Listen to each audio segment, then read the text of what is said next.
సామధాన భేద దండోపాయాలను ఉపయోగించడం అన్నది అమెరికాకి తెలుసు. ఏ అధ్యక్షుడు ఉన్నా అంతే. కాబట్టి తమ తమ ఎజెండాల్ని దేశం మీద కాదు ప్రపంచం మీద రుద్దుతూ ఉంటారు.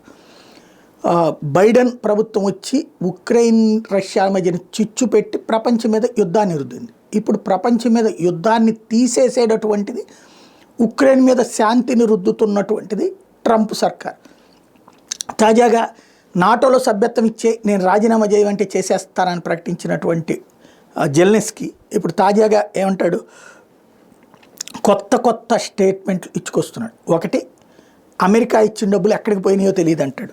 అట్లాగే అంతర్జాతీయ పరిణామాలలో ఓ పక్కన రష్యా ఉక్రెయిన్ల మధ్య యుద్ధంలో మేమిద్దరం కూర్చొని మాట్లాడుకోవాలి, మధ్యలో మేము ట్రంప్ మధ్యవర్తిత్వాన్ని అంగీకరించం అంటాడు.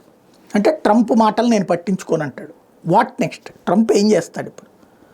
మొత్తం ఉక్రెయిన్ తీసుకెళ్ళి రష్యాకి రాసిచ్చేస్తాడా, లేదా రష్యాని మొత్తం ఉక్రెయిన్ ఆక్రమించుకో వాడిని తీసుకొచ్చి ఇప్పటిదాకా ఏంటంటే జెలెన్స్కీని బైడెన్ వాళ్ళు కాపాడుతూ వచ్చారు. రష్యా ఇంతకుముందు లేపేయాలనుకుంది, వాడిని అరెస్ట్ చేసేయాలనుకుంది, కానీ ఆ సందర్భంలో కాపాడుతూ వచ్చింది అమెరికా. ఇప్పుడు అమెరికా కనుక సహకరిస్తే ఆయన తీసుకెళ్లి జైల్లో పెట్టేస్తే ఉక్రెయిన్ వీడి వశం అయిపోతుంది. అట్లాంటిది ఏదైనా చేస్తాడా ట్రంప్? చూడాలి.